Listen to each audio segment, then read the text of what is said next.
The South African National AIDS Council is once again warning South Africans to take precautions. It's because more people are starting to move around freely due to the relaxed regulations under lockdown level 3. The organization says because of the availability of alcohol, more people may be involved in risky sexual behavior. It's also been involved in discussions with Parliament on ways of sustaining HIV and the TB response during the COVID-19 pandemic. We're joined by Coceka Nogoduka, who is the acting CEO of SANAC. Good evening and thank you so much for your time tonight on News at Prime.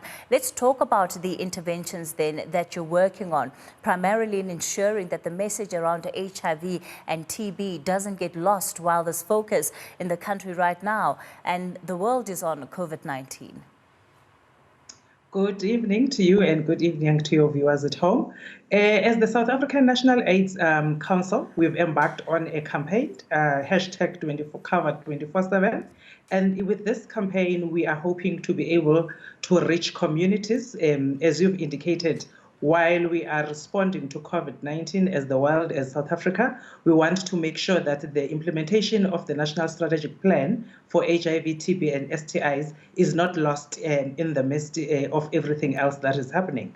So the campaign is really reminding our communities that health services are open because they are essential services. We still need to go to the health facility to collect your treatment for those that are HIV positive or have been diagnosed with TB. And for those that do not know their status, this is an opportunity for you to go to a health facility to know your status so that you can be initiated on treatment. It is very important for our communities at this point in time to know their status because as we are aware that COVID-19 also is rife and infecting those that have comorbidities. And if you are HIV positive and you do not know your status, you might take longer or not even be able to recover if you are infected with COVID-19. But for all those that take their treatment, their immune system is well and they are living a healthy life. They are as normal as any other person that is healthy. And if they get infected by COVID-19, they still have the opportunity to recover from the disease.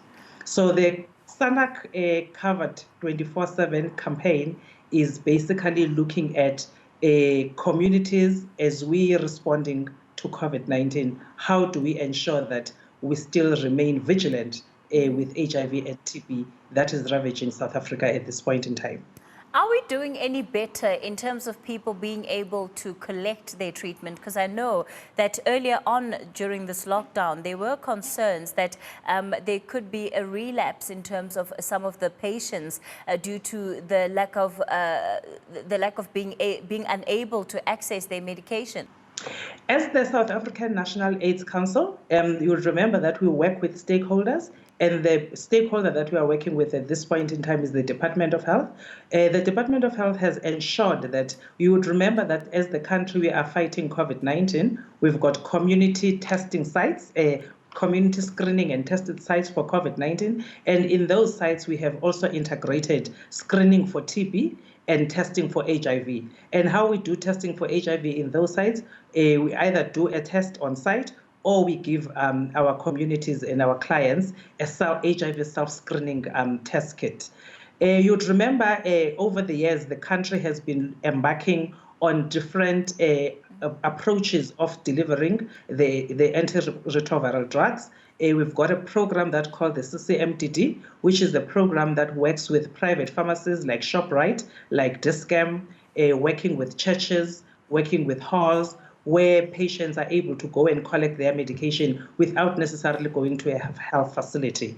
And we've seen over years, as time has been going, we also have piloted interventions like your ATM pharmacies, where you go in with your ATM card and you are able to put in your card and you get your ARVs. So we have tried to ensure that patients are able to access their treatment outside the health facilities.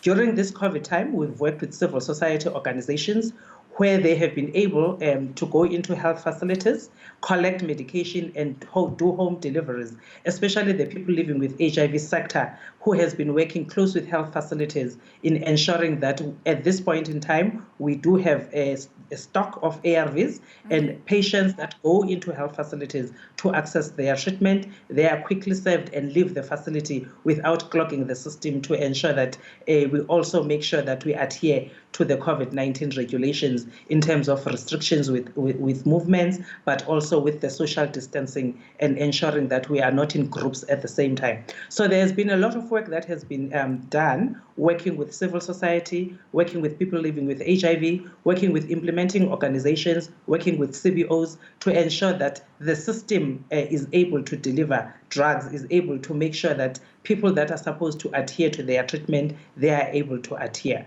We've seen in some of the health facilities where we had done virtual consultations and virtual conversations with patients to make sure that through the phone, through WhatsApp groups, through video calls, people still get to be monitored, that those that are on treatment. All right, let's leave it there for tonight. The acting SANAC CEO.